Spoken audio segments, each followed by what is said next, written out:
Մի անգամ խոսեցիք ՌԴ-ի հետ հարաբերությունների վատթարացման հետևանքների մասին։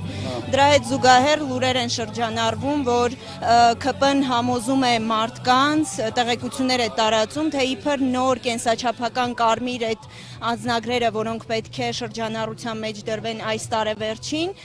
հնարավորություն են տալու անարգել, մեկնել, մուտք գործել Եվրոպա։ Ընդհանրապես դա հնարավոր համարում եք։ Բացարձակապես սուտ է, որովհետև բիո ազնագրերը դա չի նշանակում առանց վիզա այցելություն։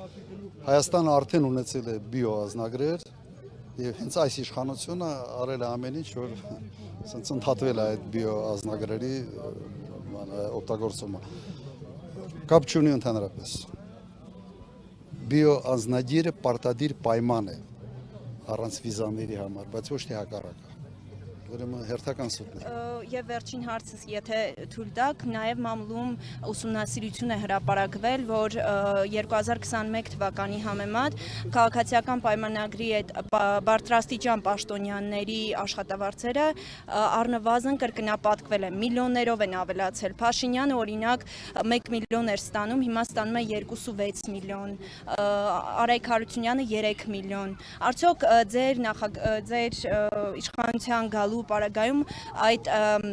խիստ անհավասարաչափությունը սովորական աշխատակիցների աշխատավարձի անկասկած վերացնելու չի կարող օրինակ նախարարը եւ նախարարության ավագ մասնագետը կամ որևէ մասնագետ կամ բաժնի վարիչը այդպիսի տարբերություն ունենան վարձատրության անկյան։ Ողոքի հնարավոր չէ։ Սա անարդարություն է։ Հատկապես մարդիկ, որոնք ոչ նորմալ կրթություն ունեն, ոչ նորմալ գիտելիքներ ունեն, ու չես էլ հասկանում, թե ինչի համար են այդպիսի գումարներ ստանում։ Այդ առանց պարգևավճարների, չէ, ինչ որ ասում են։ Դրան գումարեք, դրա կրկնապատկած պարգևավճարները, այո։ Չենք թույլատրելու եւ այս ամենը փոխվել է։